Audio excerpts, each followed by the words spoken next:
இன்னைக்கு நம்ம முருங்கைப்பூ பொரியல் எப்படி பண்ணலாம்னு பார்க்கலாம். முருங்கைப்பூ பொரியலுக்கு ஆயில், கடுகு, வெங்காயம் இது நல்லா சாட்டே பண்ணிட்டு இதில் கடலைப்பருப்பு, உளுந்தம்பருப்பு நீங்கள் சேர்த்துக்கலாங்க. நான் இதில் ஆட் பண்ணலை. முருங்கைப்பூ இது நல்லா போட்டு சாட்டே பண்ணிடுங்க. சாட்டே பண்ணிட்டு ஒரு 10 minutes நல்லா வேக விட்டுருங்க. எந்த அளவுக்கு அது பாயில் ஆகுதோ அந்த அளவுக்கு அது டேஸ்டாகவும் இருக்கும், டைஜஷனுக்கும் ரொம்ப நல்லது. இந்த முருங்கைப்பூல நிறைய ஹெல்த் பெனிஃபிட்ஸ் இருக்குங்க. இதில் முக்கியமாக லிவர் ப்ராப்ளம் இருக்கிறவங்க முருங்கைப்பூ அதிகமாக எடுத்துக்கலாம்.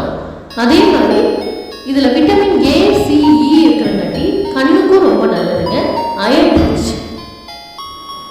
நாள்பட்ட வியாதிகள், அதாவது கிரானிக் டிசீசஸ் அப்படின்னு சொல்ற நாள்பட்ட வியாதிகள் இருந்தாலும் இந்த முருங்கைப்பூ சாப்பிட்டா ரொம்ப நல்லதுங்க. முருங்கைப்பூ